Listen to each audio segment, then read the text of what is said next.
Assalamualaikum warahmatullahi wabarakatuh. Pada kesempatan kali ini, saya akan membahas tentang struktur dan peranan dari protista yang terdiri dari protista mirip hewan, protista mirip tumbuhan, dan protista mirip jamur. Serta saya juga akan menjelaskan tentang struktur dan peranan dari plankton. Video ini dibuat guna memenuhi tugas mata kuliah biologi umum dengan dosen pengampu yaitu Dr. Ahmad Muhlisin, SPD, MPD. Sebelumnya, perkenalkan nama saya Arsi dengan NPM 19103030327 dari program studi S1 Pendidikan IPA kelas B, Fakultas Keguruan dan Ilmu Pendidikan Universitas Tidar tahun 2019-2020. Yang pertama yaitu struktur dan peranan protista mirip hewan. Protista mirip hewan juga sering disebut dengan protozoa karena memiliki struktur yang hampir mirip dengan hewan. Protozoa ini memiliki ciri-ciri sebagai berikut. Pertama, protozoa merupakan organisme mikroskopis. Kedua, protozoa memiliki ukuran tubuh yang bervariasi. Ketiga, protozoa adalah organisme heterotrof yang mana makanannya berupa bakteri yang ada di sekitarnya. Keempat, protozoa dapat hidup secara soliter maupun berkoloni. Dan kelima, protozoa hidup secara parasit, saprofit, dan hidup dengan bebas. Struktur tubuh protozoa antara lain adalah sebagai berikut. Pertama, tubuh dari protozoa terdiri dari sitoplasma. Kedua, protozoa memiliki membran plasma. Ketiga, membran plasma dari protozoa ada yang dilengkapi dengan silia maupun dilengkapi dengan flagel. Keempat, memiliki organel-organel sel. Kelima, pada filum flagellata memiliki kloroplast dan hanya dimiliki filum ini.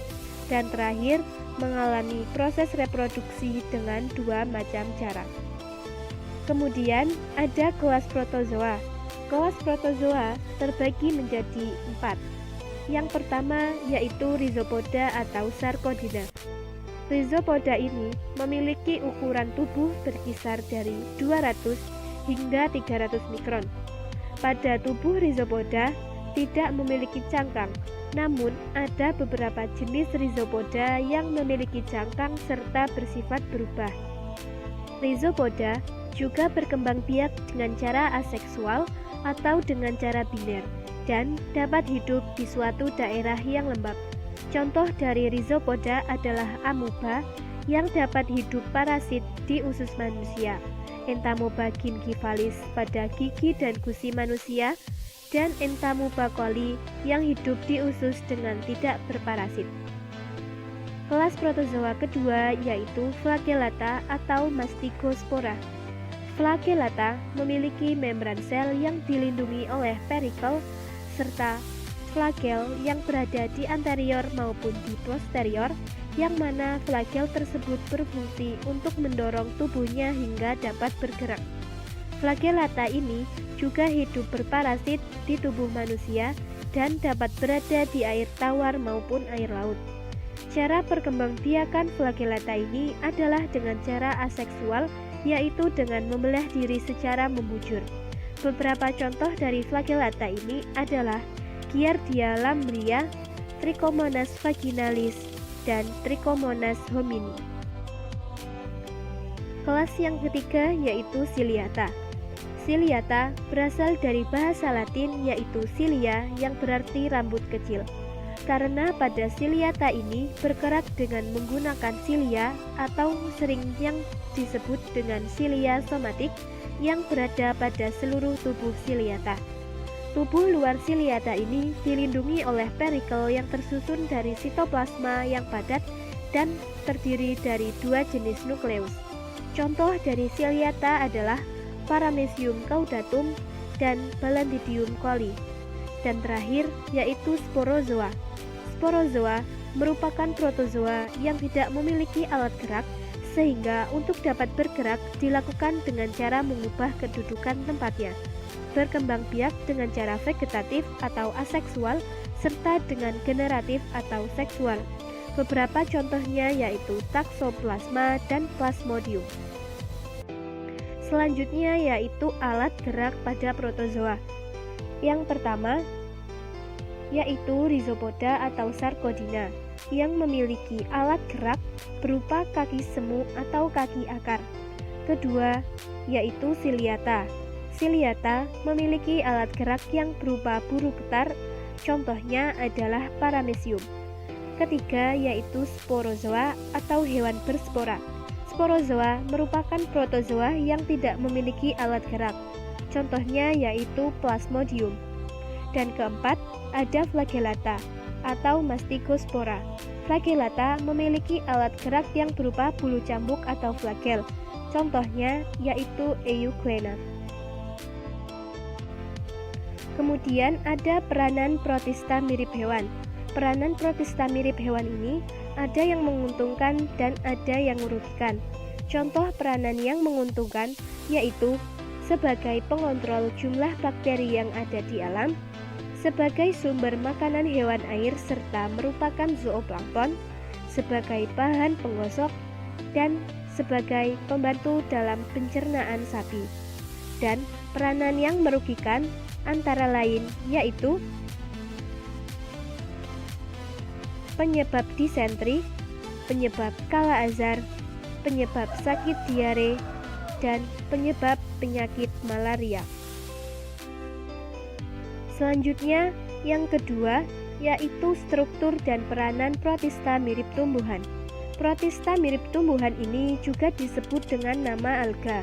Alga adalah suatu kelompok organisme yang memiliki berbagai variasi, baik bentuk, ukuran, hingga komposisi senyawa. Ciri-ciri dari alga antara lain yaitu 1. Alga adalah organisme eukariotik, bersel satu dan bersel banyak, bersifat autotrof karena memiliki klorofil, memiliki struktur tubuh yaitu akar, batang, dan daun yang sulit dibedakan, bereproduksi dengan cara aseksual, serta berhabitat di air tawar ataupun air laut.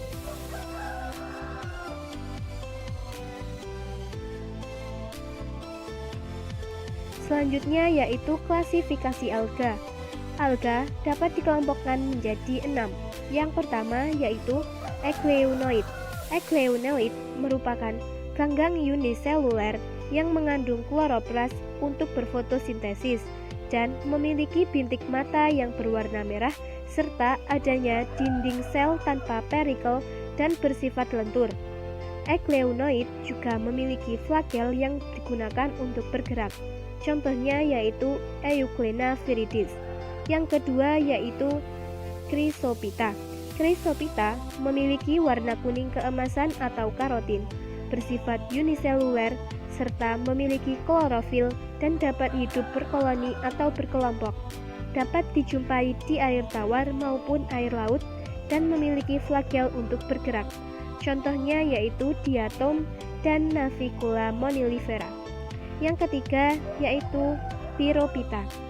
Pyropita disebut juga dengan Dinoflagellata, merupakan ganggang uniseluler yang memiliki lempengan selulosa dengan bentuk poligonal dan memiliki dua flagel berbentuk pita. Pyropita memiliki kemampuan bioluminescent, yaitu kemampuan untuk memancarkan cahaya ketika di dalam air. Ada juga beberapa dari jenis ini yang dapat menghasilkan racun. Contohnya yaitu Noctiluca saetilans. Yang keempat yaitu Chlorophyta. Chlorophyta hidup dengan cara berkoloni dengan pigmen warna dominan hijau serta uniseluler. Ada beberapa jenis dari Chlorophyta yang memiliki flagel dan dapat bergerak aktif. Contoh dari jenis ini adalah ulva.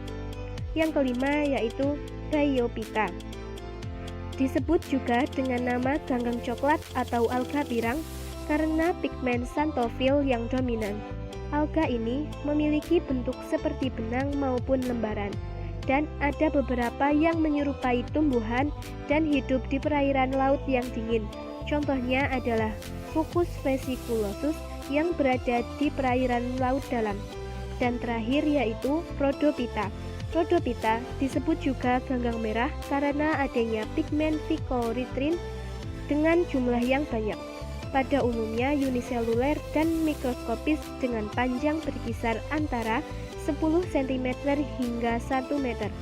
Salah satu pemanfaatkan alga merah ini adalah sebagai bahan makanan seperti Chelidhium sebagai bahan pembuat agar-agar.